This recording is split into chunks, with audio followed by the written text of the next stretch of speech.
우리는 하나님의 형상을 따라 지음을 받은 사람들입니다.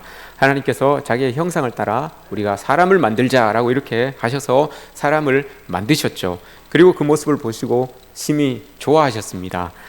그래서 우리가 하나님의 형상을 따라 지음을 받았다라고 하는 그 말이 갖는 신학적인 의미가 있습니다. 신학적인 의미 중에 여러 가지가 있겠지만 가장 큰 의미는 눈에 보이지 아니하는 하나님께서 하나님을 모르는 사람들이 나를 보았을 때 하나님이 정녕 살아 계시는구나, 이걸 느낄 수 있을 때, 여러분 그때를 정녕 우리가 하나님의 사람으로, 하나님의 형상으로 지음을 받았다라고 할 수가 있습니다. 그게 우리가 하나님의 형상으로 지음을 받았다라고 하는 의미입니다. 여러분들을 통하여서 여러분들을 이렇게 봤을 때 하나님이 정말 살아 계시는구나 라고 이렇게 고백되어질 때, 그때 우리는 하나님의 형상으로 지음을 받았다라고 이렇게 말할 수가 있는 것입니다.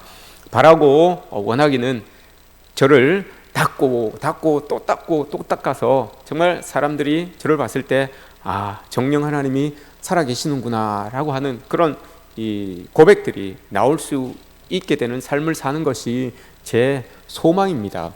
여러분들 모두도 여러분 닦고 또 닦아서 여러분들에게 계시는, 여러분들 속에 계시는 그 예수 그리스도를 여러분들의 삶 가운데 비춰내시는 그런 여러분들이 되셨으면 좋겠습니다. 또 닦고 또 닦으셔서 세상 사람들이 보셨을 때 여러분들 안에 계시는 그 예수 그리스도가, 그 하나님이 탁 드러내어지는, 비춰지게 되는 그런 일들이 여러분들에게서 있어지기를 원합니다. 우리 젊은 이 세대들도 많이 있는데, 여러분 이 젊은 세대들이 세상을 살아가면서 어려움을 겪을 때가 있겠죠. 그 어려움을 겪을 때 망연자실해서 자기의 자리에 툭 앉아 있다가 여러분 하늘을 이렇게 우러러보면서 문득 드는 생각이 있습니다. 문득 탁 떠오르는 그런 사람이 있습니다. 그 사람이 우리 교회의 장로님이시고, 그 사람이 우리 교회의 권사님들이시고 집사님들이시고 하셔서 그 믿음의 젊은 세대가 좌절하고 있던 그때에 머릿속에 우리 장로님이 딱 떠올라서 그 장로님 생각하니까 그래, 내 인생 이렇게 살면 되겠구나, 그 장로님처럼 그렇게 살면 되겠구나, 이렇게 여러분 답을 얻을 수 있는 그런 우리 장로님들이 되셔야 됩니다. 우리 권사님들, 우리 집사님들도 마찬가지입니다. 우리 젊은 세대들이 이제 가정을 가지고 시작하는 우리 젊은 세대들이 세상에 살다가 어려움을 겪었을 때 여러분들을 딱 떠올리고 생각하면서 우리 집사님, 우리 권사님을 생각하니까 이때는 이렇게 살아가야 되는 것이고, 이런 상황 속에서는 이렇게 판단하고 결정해서 살아가면 되겠구나라고 하는 그 답을 얻을 수 있는 그런 삶을 우리 성도님들이 살아내셔야 된다는 것을 여러분 기억했으면 좋겠습니다. 우리가 알고 있는, 여러분들을 알고 있는 그 누군가가 가장 고통스럽고 고난스러운 인생의 때를 지나다가 여러분의 모습과 여러분들의 말을 딱 떠올리면서 그들의 삶의 자리를 다시 한번 가다듬고 일어나서 뛸 수 있게 만들어주시는 그런 여러분들의 모습이 되시면 여러분 얼마나 좋겠습니까? 여러분 모두가 그런 인생 되시기를 원합니다. 믿음 있는 사람들이야 그 어려운 상황 속에서 우리는 예수님을 떠올리면 됩니다. 예수님을 떠올리고 예수님의 동행하심을 느끼며 그렇게 살면 되는데, 문제는 믿음이 연약한 사람들, 이 믿음이 연약한 사람들은 여러분 예수님을 떠올리는 것보다 주변에 있는 사람을 떠올리는 게 더 쉬워요. 그러니까 주변에 있는 우리들이, 믿음 있다고 하는 우리들이 그 믿음이 연약한 사람들의 떠오름에, 그 믿음이 연약한 사람들의 시선에 우리들이 딱 들어와야 되는 거예요. 믿음 있는 사람들이 이렇게 딱 들어와 있어야 되는 거예요. 그렇게 될 때 그 믿음이 연약한 사람들이 믿음 있는 우리들의 모습을 보고 저렇게 살면 되겠구나, 저렇게 인생을 우리가 살면 되겠다라고 이렇게 고백하게 될 수가 있는 거죠. 그런 의미에서 본다면 여러분 우리는 예수님과 만난, 예수님을 알고 있는 그런 복된 사람들입니다. 예수님을 알고 예수님을 떠올릴 수 있다는 거, 예수님을 마음에 담고 이렇게 살아갈 수 있다는 거, 여러분 이게 얼마나 복되고 복된 일입니까? 힘들고 어려울 때 예수님을 생각하면서 예수님의 인도하심을 받으면서 그 어려운 것들을 이겨내면서 살아간다는 게 여러분 이게 보통 복이 아닙니다. 예수님은 우리의 길이 되어주시고 또 하나님 본체이시기 때문에 우리 마음을 너무 잘 아시고 우리 길이 어디인지 너무 잘 아시는 분이에요. 그런 예수님을 우리가 떠올리며 그분과 함께 동행하며 살아간다는 게 이게 너무너무 큰 복이라는 것을 우리가 기억해야 됩니다. 이 복을 여러분 잊고 사시면 안 됩니다.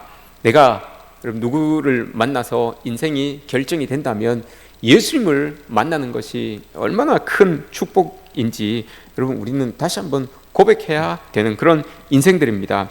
하지만 그럼에도 불구하고 여러분 우리가 믿음 있는 사람으로서 예수님을 믿고 살지만 살다 보면 예수님이 인도하시는 대로 또 예수님이 이끄시는 대로 그렇게 걸어가지만은 못합니다. 예수님은 우리를 이렇게 이끌어 가시지만 우리는 그 길 말고 다른 길로도 이렇게 걸어가는 그런 우리의 모습들이 있지요. 그것이 여러분 사실은 우리들에게 부끄러움이고 그리고 사실 우리의 연약함입니다. 예수님은 우리를 자꾸 이렇게 예수님의 길로 끌어가시려고 하는데 우리가 그렇게 가지 못해요. 이게 사실 우리의 연약함이에요. 우리가 연약하기 때문에 그렇게 못 가는 거예요. 그 못 가는 그 모습들이 우리의 부족함, 우리의 부끄러운 모습이죠. 죄라고 하는 것이 여러분 어떤 것들 예수님께서 어떤 것들을 금하셨을 때 그것을 우리가 탁 하는 거 사실 여러분 죄의 이 존재론적인 죄는 그걸 이야기하지 않습니다. 우리가 하나님께서 명하신 것을 지키지 못하고 하나님의 길을 따라가지 못하고 이걸 여러분 존재론적인 죄다라고 이렇게 이야기하지 않아요. 존재론적으로 죄다라고 이렇게 이야기하는 것은 제가 초두에 우리는 하나님의 형상을 따라 지음을 받은 사람들이다라고 이렇게 말씀을 드렸습니다. 존재론적으로 죄다라고 하는 말은 이런 의미를 가지고 있어요. 오리지널이지만 카피로 살아가는 거, 이게 여러분 존재론적인 죄입니다. 오리지널이지만 카피로 살아가는 인생, 그게 여러분 존재론적으로 이야기하는 죄다라고 이렇게 이야기를 하는 겁니다. 하나님께서 우리를 지으실 때 여러분 하나님의 형상으로 우리를 지었잖아요. 우리는 다 오리지널인 거예요. 오리지널. 나는 나 하나밖에 없어요. 여러분 한번 보세요. 짝퉁이 없어요. 한 명밖에 없어요. 나는 나밖에 없어요. 그래서 오리지널이에요. 여러분 다 오리지널인 거예요. 아무도 나랑 비슷한, 나와 똑같이 비슷하게 만들어진 사람이 없어요. 그러니까 나는 이 세계에 하나밖에 없는 진짜 오리지널인 거예요. 그러니까 그 가치가 여러분 얼마나 많겠습니까? 얼마나 뛰어나겠습니까? 그런 오리지널이 우리라는 거죠. 그런데 그 오리지널이 가짜처럼 살아가면 그게 여러분 존재론적인 죄입니다. 그게 존재론적인 죄예요. 여러분 한번 옆에 한번 보십시오. 오리지널이에요. 여러분 옆에 계시는 분들이 다 오리지널이에요. 여러분. 오, 나는 얼마 전에 좀 칼을 좀 댔는데, 얼마 전에 좀 성형수술을 좀 했는데, 얼마 전에 뭐 좀 이렇게 했는데 상관없어요, 여러분. 그건 그거고 하나님께서 여러분 우리를 오리지널로 딱 만들어 놓으셨단 말입니다. 저 위에 계시는 분들도 다 여러분들이 다 오리지널이에요. 근데 그 오리지널이 가짜처럼 살아가는 거, 이게 여러분 죄다라고 이렇게 이야기를 합니다. 나와 똑같이 생긴 사람은 아무도 없어요. 그 오리지널이 여러분 어떻게 살아야 됩니까? 그 오리지널이 어떻게 살아야 됩니까? 나답게 살아야 되는 거예요. 나는 나답게, 오리지널은 오리지널답게 살아야 되는 거예요. 나중에 우리 모두는 다 하나님 앞에 다 갑니다. 하나님 앞에 다 가서 하나님 심판대에 딱 서서 이제 하나님께서 우리에게 물으시죠. 하나님 이렇게 물으신다면, 야, 너는 그 땅에 살면서 왜 모세처럼 왜 못 살았어? 바울처럼 왜 못 살았어? 이렇게 딱 물어보면 여러분 뭐라고 대답하실 겁니까? 왜 모세처럼 그렇게 못 살았어? 왜 바울처럼 그렇게 왜 못 살았어? 라고 이렇게 이야기를 하면 여러분 우리는 할 말이 있어요. 저는 할 말이 있어요. 하나님께서 저한테, 야 오병렬, 너는 왜 모세처럼 못 살았어? 너 왜 바울처럼 못 살았어? 라고 하면 저는 예수님께 그렇게 말할 거예요. 예수님, 저는 바울이 아닙니다. 저는 모세가 아니었습니다. 그래서 모세처럼 못 살았고 그래서 바울처럼 못 살았습니다. 라고 이렇게 말할 수 있어요. 대답할 게 있어요. 그런데 예수님께서 여러분 이렇게 물어보면 전 대답을 못 할 것 같아요. 야, 너는 왜 너처럼 못 살았어? 이렇게 딱 물어보면 답을 못 할 것 같아요. 하나님께서는 우리를 나처럼 살라고 오리지널, 오리지널로 딱 만들어 놓으셨는데 내가 나처럼 살지 못하고 하나님 앞에 딱 갔을 때 하나님이 딱 물어보신다면 너는 왜 그 땅에 살면서 너처럼 살지 못했어? 라고 이렇게 딱 물어보신다면 뭐라고 할 말이 없을 것 같아요. 오리지널의 삶이 여러분 이런 겁니다. 우리는 정말 바울처럼 살 수 없고 모세처럼 살 수 없습니다. 그것이 우리의 연약함이고 여러분 그게 우리가 가지고 있는 한계입니다. 나는 나이기 때문에 바울처럼 못 살고 나는 나이기 때문에 모세처럼 못 살아요. 이게 좀 부끄럽기도 하고 이게 우리가 가지고 있는 한계죠. 그럼에도 불구하고 우리가 우리의 한계를 인정하면서 그렇게 인정하면서도 우리는 아름다운 것들을 추구하면서 하나님께서 원하시는 것들을 꿈꾸며 그렇게 여러분 나처럼 나답게 살아갈 수는 있어요. 모세처럼 능력이 없어서 바울처럼 살아가지는 못하지만 부족하고 연약해도 하나님을 의지하고 하나님을 인정하면서 그 하나님의 선한 것들을 이루기를 꿈꾸면서 나답게 여러분 살아갈 수는 있어요. 우리 모두가 여러분 그렇게 살아가는 거죠. 나답게 살아가는 겁니다. 바울처럼 못 사셔도 모세처럼 못 사셔도 나답게 예수님께서 원하시는 예수님께서 기대하고 계시는 나답게 살아가면 된다는 겁니다. 내가 나답게 살아간다는 건 내가 누군지를 알고 또 내가 어떤 존재를 알면 나답게 살아갈 수가 있어요. 나라고 하는 존재를 내가 알지 못하는 상황이었는데 내가 알지 못하고 있으면 나답게 살아가지 못하죠. 오늘 본문에서 보면 나답게 나를 알지 못하여서 나답게 살지 못하였던 사람이 나를 알므로 인하여서 나답게 살아갔던 그런 한 인물이 나옵니다. 그 사람이 바로 베드로죠. 지난 시간에도 우리가 베드로를 이야기하였는데 이 베드로가 나답지 못했던 그런 베드로가 여러분 하나님을 예수님을 만남으로 인하여서 나다운 그런 삶을 살아가는 모습이 오늘 본문에서 이렇게 그려지고 있습니다. 오늘 본문의 주인공은 베드로가 아니라 원래는 시몬입니다. 시몬이라고 하는 갈릴리 어부가 예수님의 그런 부름을 받아서 예수님의 제자로 이제 이렇게 살아가게 되는 것입니다. 예수님은 여러분 어떤 사람을 이렇게 사람과 관계할 때 우리도 마찬가지예요. 우리와 관계하실 때 그 사람 속에 있는 그 부정적이고 좀 연약한 부분을 이렇게 보시면서 딱 관계를 딱 정리하시는 분이 아니에요. 딱 잘라버리시는 분이 아니에요. 우리가 부족하고 연약한 모습이 있지만 그거 다 제쳐주고 그럼에도 그 가운데 좋은 모습들이 있고 그럼에도 그 가운데 어떤 하나님 쓰시고자 하는 그 모습들을 여러분 하나님은 발견하셔서 그걸 끄집어내시는 거예요. 그걸 끄집어내셔서 결국 그것 가지고 하나님 일을 만들어 가시게끔 그렇게 우리를 만드시는 거예요. 시몬 속에서도 여러분 여전히 인간다운 그 시몬의 모습이 있었죠. 시몬의 모습이 있었음에도 불구하고 하나님은 그 시몬의 모습은 제쳐두시고 시몬이 아닌 다른 어떤 하나님께서 쓰시고자 하실 때 꼭 합당한 모습을 가지고 시몬을 부르신 거예요. 그랬더니 이 시몬이 정말 예수님의 그 부름에 응답하여서 따라 나섭니다. 예수님을 따라 나서서 정말 예수님 만난 인생으로 이제 변화하기 시작하는 것을 봅니다. 예수님을 따라다녀 보니까 예수님이 정말 어떻게 사시는지 그 눈에 보이는 거예요. 예수님이 병든 자를 고쳐주시고 그 귀머거리를 고쳐주시고 보지 못하는 사람을 보게 하시고 안전뱅이를 일으켜 주시고 귀신 들린 사람의 귀신을 쫓아내 주시고 세상에서 많이 소외되고 세상에서 사람들에게 터부시당하던 그 사람들을 하나님의 사랑으로 세워주시고 그들을 보듬어 주시고 그들을 품어주셔서 정말 사람답게 살아가게 만들어 주시는 그 예수 그리스도의 모습을 보고 베드로가 변하는 거예요. 그러면서 베드로가 고백을 합니다.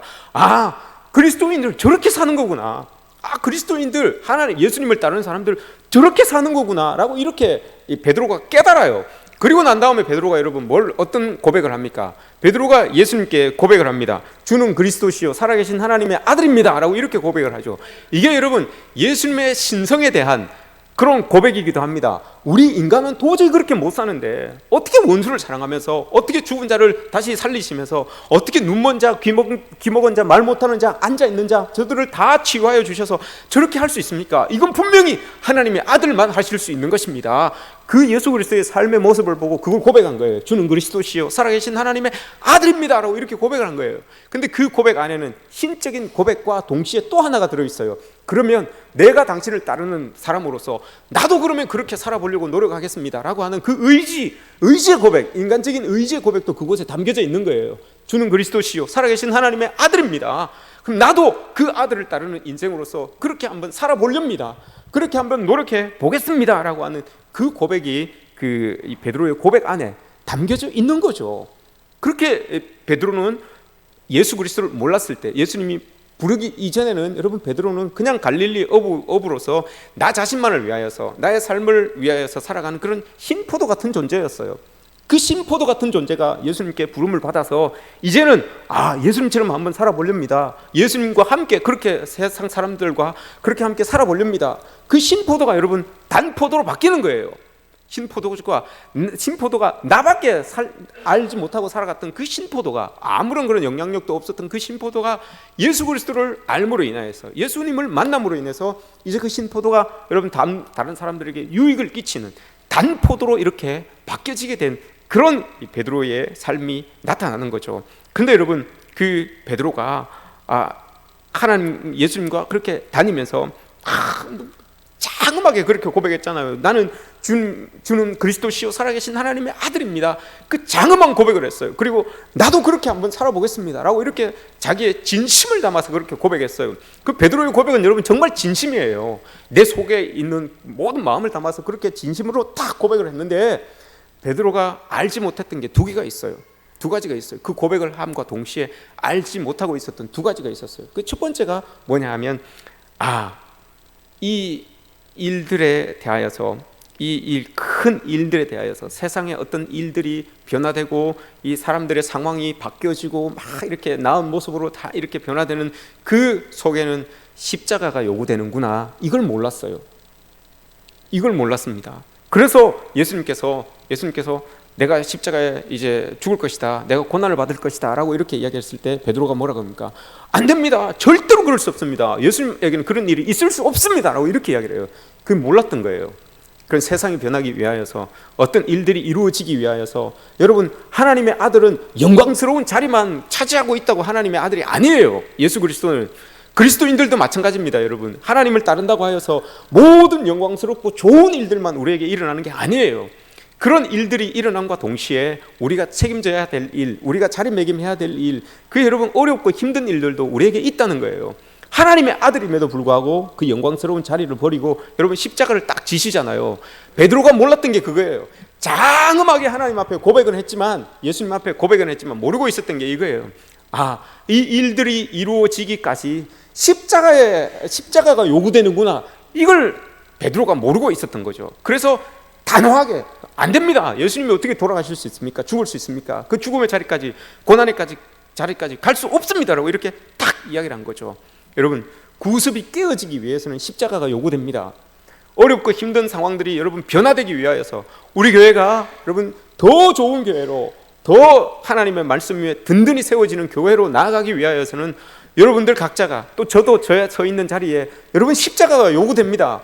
늘상 웃음 짓고 늘상 좋은 것들, 늘상 영광스러운 그 자리만 요구되는 것이 아니라, 여러분 우리 교회가 더 하나님 보시기에 아름다운 교회로 성장하기 위하여서는 우리에게 십자가가 요구됩니다.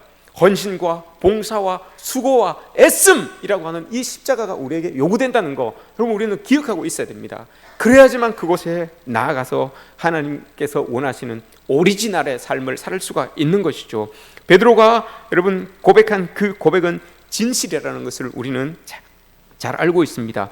또 하나 여러분 베드로가 알지 못했던 거, 그렇게 고백하면서 이 하나님께로 나아갔지만, 하나님께 고백했지만 베드로가 모르고 있었던 건, 베드로 자신이 얼마나 연약한 존재이라는 것을 몰랐어요. 그렇게 하나님의 영광을 보고 하나님의 기적을 보고 이적을 체험하고 막 예수님과 함께 있으니까 늘 하나님의 영광이 나를 둘러싸고 있을 것만 같았어요. 늘 하나님께서 원하시는 그 예수님이 이끄시는 그 길로만 자기가 갈 수 있을 것처럼 그렇게 느끼고 있었어요. 그런데 여러분 베드로가 자기가 연약한 존재라는 것을 몰랐어요.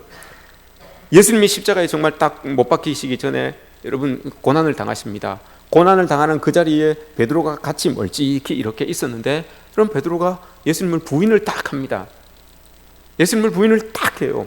이걸 몰랐어요. 자기가 나는 절대로 예수님 버리지 않겠습니다, 절대로 예수님 부인하지 않겠습니다라고 했는데 자기가 연약한 존재라는 것을 몰랐어요.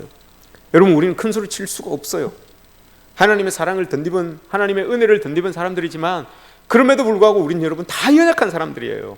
다 다 연약한 사람이라서 한시도 주님의 은혜가 없으면, 한시도 주의 자비하심이 없으면, 긍휼하심이 없으면 여러분 우리는 속절없이 무너져 버릴 수밖에 없는 그런 연약한 존재라는 것을 우리가 기억해야 됩니다.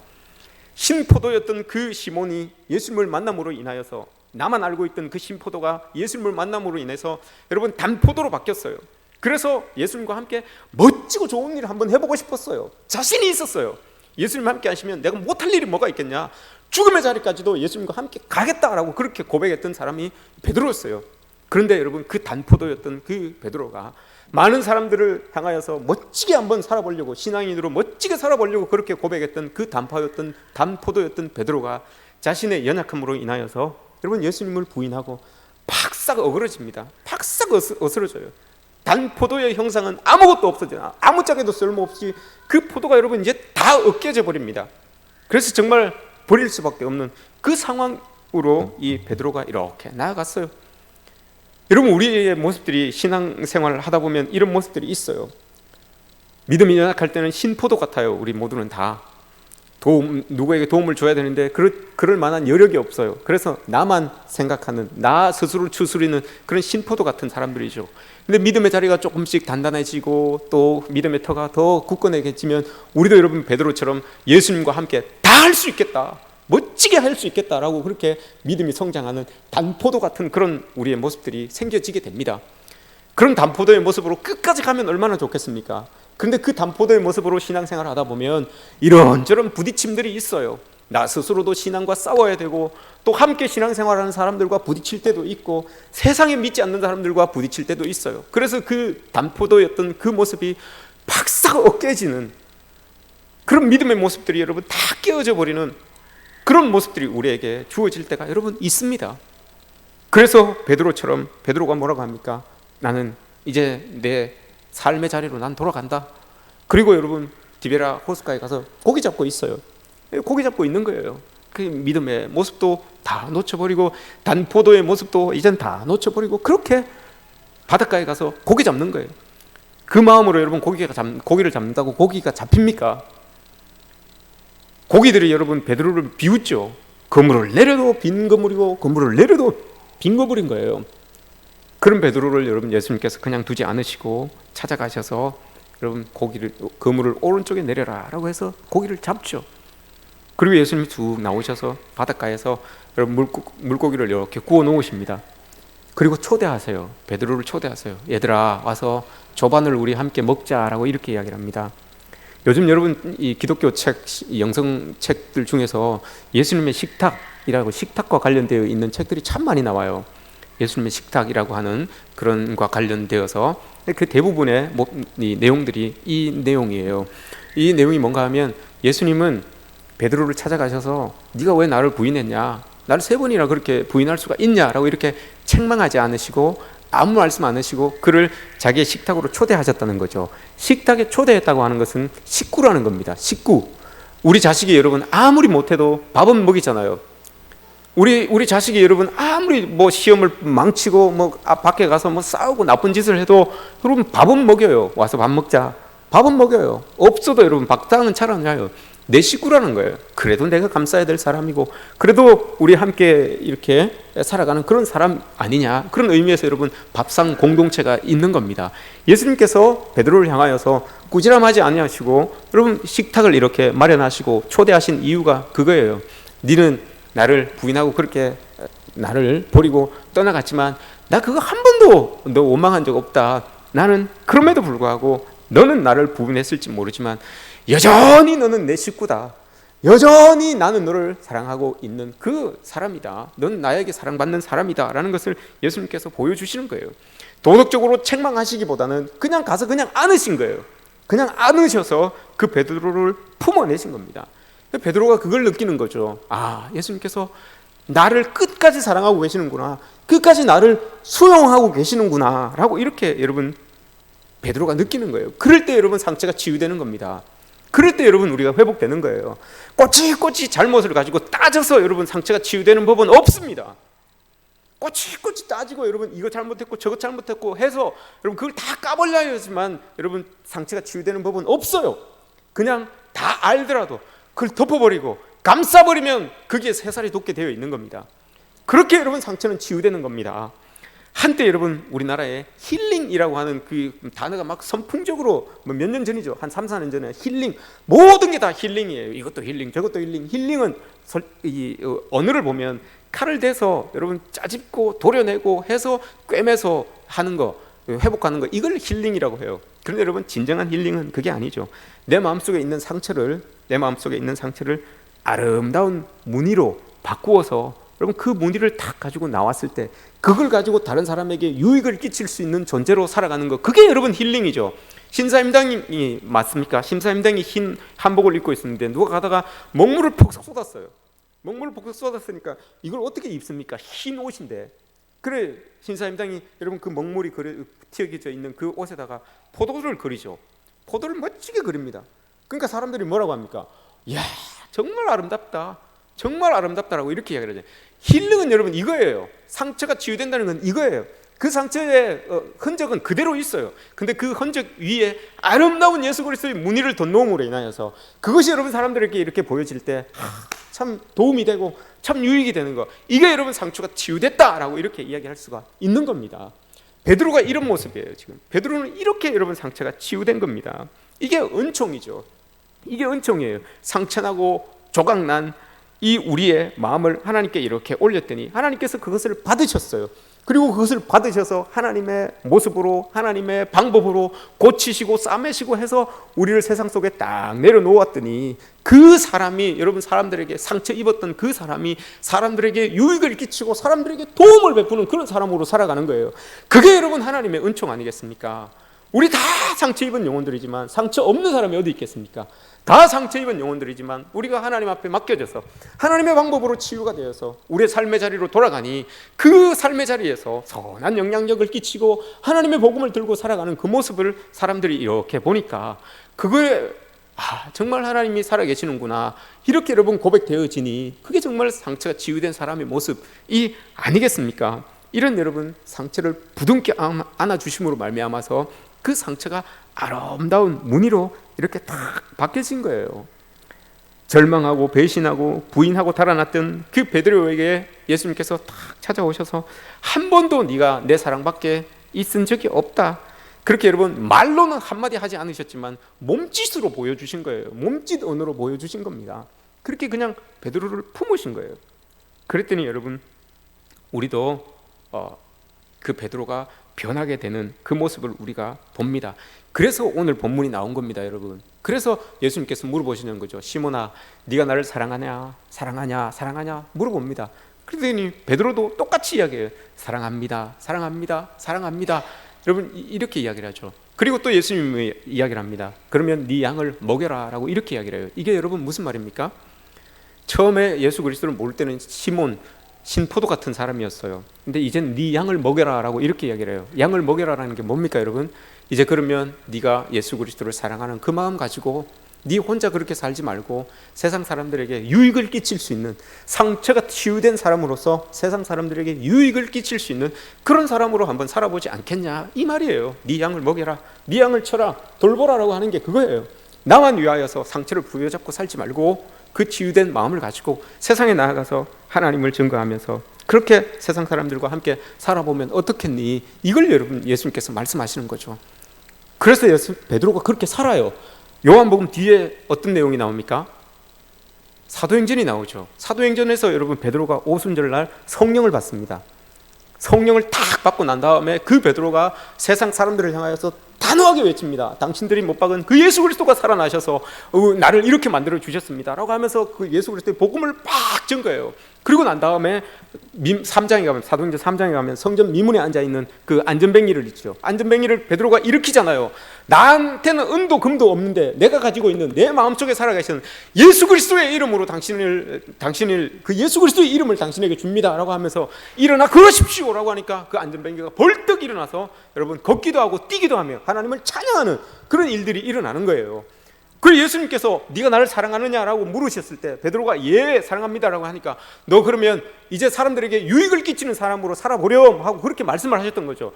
베드로가 그렇게 사는 거예요. 지금 그렇게 살아가고 있는 거예요. 성령도 받고 체험도 하고 그 말씀을 선포하니 그 마음속에 예수 그리스도를 가지고 있는 사람이 그렇게 선포하니 그 삶에서, 사람들의 삶에서 예수 그리스도가 드러나기 시작하는 그런 모습들이 지금 일어나고 있는 겁니다. 그렇게 사니까 사람들이 싫어해요. 베드로를 싫어해요. 그래서 베드로가 나중에 보면 4장에서 공회에 잡혀가요. 공회에 잡혀가서 사람들이 막 때립니다. 베드로를 막 때려요. 너 왜 자꾸 그래, 예수 그리스도의 이름으로 자꾸 이런 일을 하냐, 다시는 예수 그리스도의 이름으로 그런 말 하지 말아라라고 막 때려요. 그랬더니 베드로가 뭐라고 이야기합니까? 사도행전 4장 19절에서 우리가 당신들 앞에서 당신들 말을 듣는 것이 옳습니까? 하나님의 말씀을 듣는 것이 옳습니까? 당신들이 판단해 보십시오 라고 이렇게 딱 이야기를 해요. 그 소심했던 베드로가 여러분 공회 앞에 서서 큰 소리로 그렇게 외칩니다. 그리고 나서 베드로가 그 뒤에서 풀려나고 나서 고백을 합니다. 그 이름을 위하여 능욕받기에 합당한 자로 여기심을 기뻐하였더라 라고 이렇게 이야기를 해요. 여러분, 베드로가 처음에 예수님께서 나 이제 곧 죽는다라고 이렇게 이야기했을 때 베드로가 뭐라고 합니까? 절대 예수님 죽을 수 없습니다. 그 죽음의 자리에 갈 수 없습니다라고 이렇게 이야기했던 베드로예요. 근데 여러분, 이제는 그 베드로가 자기 스스로 그 죽음의 그 고난의 자리를 감당해내고 있는 거예요. 예수님이 간다고 했을 때도 안 됩니다라고 이렇게 말렸던 사람이 이젠 여러분, 베드로 자기가 그 고난의 자리, 그 힘든 십자가의 자리를 자기가 이제는 다 감내해내고 있는, 그 자리를 감당해내고 있는 그런 베드로의 모습을 이렇게 볼 수가 있는 거죠. 이게 여러분 그리스도인들의 모습 아니겠습니까? 우리가 여러분 이렇게 살아가야 되는 그런 모습 아니겠습니까? 신포도였던 그 시몬, 그가 예수 그리스도를 만나서 여러분 단포도가 됐어요. 단포도가 큰 믿음으로 멋지게 살아보려고 했는데 여러분 어떤 계기를 통하여서 다 엇깨져 버린 그런 인생이었어요. 그 엇깨진 포도를 예수님께서 버리지 아니하시고, 여러분 예수님께서 그 엇깨진 포도를 예수님이 품으셨어요. 그랬더니 여러분 어떤 일이 일어납니까? 예수 그리스도의 그 사랑으로, 그 사랑의 온도로 발효를 시킨 거예요. 그 엇깨진 포도를 발효를 시킨 거예요. 그래서 그 엇깨진 포도가 발효되어서 포도주가 된 겁니다. 그 포도주가 되어서 여러분 생명을 살리는 자리에까지, 성찬의 자리에까지 사용될 수 있는 그 생명의 포도주로 여러분 그 신포도가 거듭난 일이 여러분 이 베드로의 삶을 통해서 일어난 겁니다. 우리 여러분 중에 신포도의 자리에 있는 분도 계실 것이고 단포도의 자리에 계신 분도 있을 것입니다. 또한 믿음으로 열심히 살아보려고 하는데 상황이 안 돼서 다 엇깨진 것처럼 여러분 탁 놓고 계시는 그 자리에 있는 분도 계실 겁니다. 그럼에도 불구하고 우리가 어느 자리에 있든지 예수님은 그 우리를 품으셔서 발효를 시키셔서 포도주로 여러분 우리를 만드셔서 정말 귀하게 쓰일 수 있는, 성찬에 사람들을 살릴 수 있는 그 자리까지 사용할 수 있는 그런 포도주의 모습으로 우리를 만들어 가시는 그런 예수 그리스도의 모습이 우리에게 있다는 거, 여러분 우리 이것을 기억하면서 살아가야 될 것입니다. 이렇게 여러분 한 인간이 예수를 만나면 이렇게 여러분 아름다운 변화가 일어납니다. 신포도주가 단포도가 되고 단포도가 엇깨어졌다가 다시 포도주가 되는 그런 놀라운 변화가 여러분 그리스도를 만난 사람들의 삶 가운데서는 일어나게 되는 겁니다. 이게 여러분 우리의 모습입니다. 여러분 어디 자리에 지금 거하고 계십니까? 그럼에도 불구하고 하나님께서 우리를 포도주로 만들어 가시는 그 모습을 우리가 기억해야 됩니다. 성 어거스틴이 여러분 이런 말을 했습니다. 우리 없이 하나님께서 세상을 창조하셨지만 그 세상을 만들어 가시는 분은 우리와 함께 그 세상을 만들어 가신다라고 이렇게 했어요. 우리 없이 하나님께서 세상을 창조하셨지만 그 창조한 세상을 함께, 우리와 함께 만들어 가신다, 구원해 가신다라고 이렇게 이야기를 했어요. 이게 여러분 얼마나 큰 은총입니까? 부족하고 연약한 우리를 여러분 하나님께서 초대해 주셔서 구원을 이루어가는 그 자리에 우리를 초대해 주셔서 우리를 그렇게 사용하신다는 거예요. 부족하고 연약한 우리들이지만 그 다 엇깨진 포도 같은 그런 우리들이지만 우리를 초대해 주셔서 품으셔서 바로 시켜 주셔서 포도주로 만드셔서 여러분 성찬의 자리, 사람들을 살릴 수 있는 그 성찬의 자리까지 우리를 초대해 주셔서 함께 우리를 그렇게 사용해 주신다는 이 하나님의 놀라운 은혜, 이 다 여러분 우리가 받은 거예요. 이게 여러분 오리지널, 하나님께서 우리를 하나님의 형상대로 만들어 주신 우리의 모습이 바로 이런 모습입니다. 여러분들 각자가 어떤 상처가 있고 어떤 힘든 상황이 있을지 모르지만 이게 여러분 우리 오리지널의 모습이 이거예요. 이렇게 여러분 하나하나 만들어 가시는 그 예수님의 모습, 이게 여러분 우리에게 있다는 거죠. 붉은 가슴 울새라고 하는 책이 있어요. 이거 동화책이에요. 애들 동화책인데 붉은 가슴 울새가 있었는데 하나님께서 천지를 창조하시고 나서 동물들을 다 불러 모아서 지나가는 곳마다 이름을 하나씩 탁탁탁탁 새겨줬어요. 이름을 딱딱 불러줬는데 새 한 마리가 타라락 날아왔는데 그걸 이렇게 보니까 이걸 보고 이제 하나님께서 이름을 붙여주신 거죠. 아, 너는 붉은 가슴 울새라고 해라라고 이렇게 이제 이야기를 했어요. 이게 이 친구가 자기는 이제 붉은 가슴 울새예요. 근데 자기 살펴보니까 붉은 깃털이 한 개도 없는 거예요. 붉은 깃털은 하나도 없는데 하나님께서 너는 붉은 가슴 울새다라고 이렇게 이야기를 한 거예요. 그러니까 자기 날아다니면서 나는 붉은 가슴 울새다라고 이렇게 이야기하니까 친구들이 보니까 깃털이 붉은색이 하나도 없는데 붉은 가슴 울새라고 하니까 막 놀리는 거예요. 야, 넌 붉은 깃털도 하나도 없는데 무슨 붉은 가슴 울새냐? 넌 잿빛 가슴 울새 해라. 잿빛만 있으니까 잿빛 가슴 울새 해라라고 했어요. 이 붉은 가슴 울새가 소망이 하나 생겼어요. 소원이. 아, 내 깃털 중에 붉은색이 한 개라도 있었으면 좋겠다 이 생각이 드는 거예요. 그 소망을 품고 막 살아갔는데 알을 놓고 부화해 보니까 그 새끼가 탁 태어났는데 붉은 털이 한 개도 없는 거예요. 저 소망을 품었는데 새끼가 딱 태어났는데 잿빛인 거예요. 싹 다 잿빛인 거예요. 또 그 새끼가 커서 또 알을 낳는데 또 기대하고 이제 새끼가 딱 나오는 거예요. 알을 딱 깨고 딱 나왔는데 붉은 가슴이 아는 거예요. 붉은색이 한 개도 없는 거예요. 절망을 하고 있었던 겁니다. 근데 막 지내고 있었는데 동네에 시끄러운 소리가 들려요. 야, 막 다른 이 동물들이 야, 저 언덕 위에 재미있는 일이 일어났다더라. 우리 놀러 가자, 구경 가자라고 했어요. 그래서 막 붉은 가슴 울새가 막 갔어요. 같이 막 갔는데 보니까 언덕 위에 십자가가 3개가 떡 서여 있는 거예요. 근데 그 십자가에 3명이 이렇게 달려져 있었어요. 3명이 달려져 있었는데 중간에 달려져 있는 사람을 이렇게 보니까 붉은 가슴 울새가 중간에 달려 있는 사람을 이렇게 보니까 그 사람은 머리에 가시 멀리관을 이렇게 쓴 거예요. 그러니까 그게 찔려서 피가 주룩주룩 이렇게 흘러내리는 걸 이 붉은 가슴 울새가 본 거예요. 마음이 너무 아픈 거예요. 그 붉은 가슴 울새가. 그래가지고 자기가 가서 그 중간에 있는 사람에게 날아갔어요. 그 가시채 위에 이렇게 앉아가지고 그 가시를 자기 그 부리로 뽑기 시작한 거예요. 근데 이게 너무 세게 박혀서 안 뽑히는 거야. 힘을 다해서 탁 하나를 딱 뽑으니까 그 가시가 꼭 누르고 있었던 그 핏줄에서 퐁 터져서 핏줄에서 피가 축 흘러나온 거예요.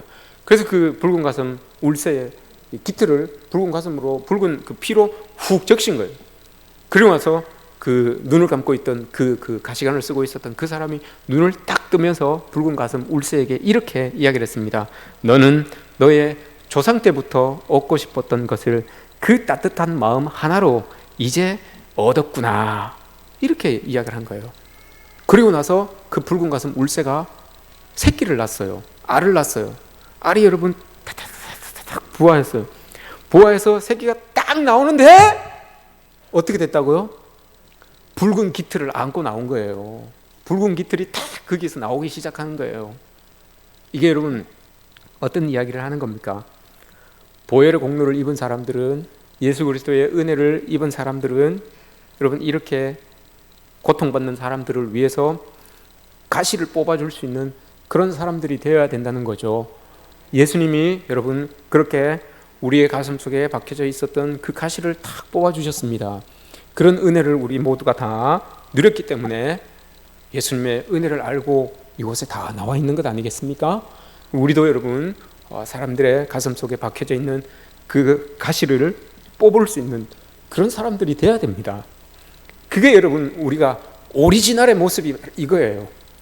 가짜처럼 그렇게 카피처럼 그렇게 사시면 안 됩니다. 여러분 하나님께서 우리를 자기의 형상대로 만들어 주셨다고 했어요.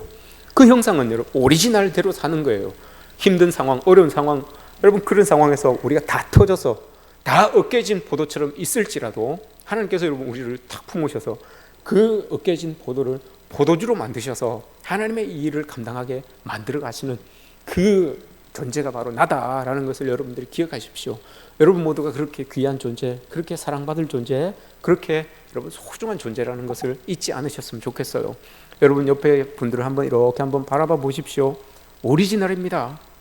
여러분 짝퉁이 아니에요. 여러분 옆에 계시는 분들이 오리지널이에요. 이렇게 모양이 이렇더라도 여러분 모양이 이렇더라도 오리지널이에요. 손 하나 안 댔습니다.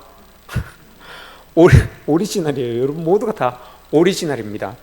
여러분들이 힘들고 어려워도 오리지널의 모습을 간직하면서 끝까지 그 보혈의 은혜를 여러분 흘리면서 살아가시는 저와 여러분들 되시기를 주님의 이름으로 축복합니다.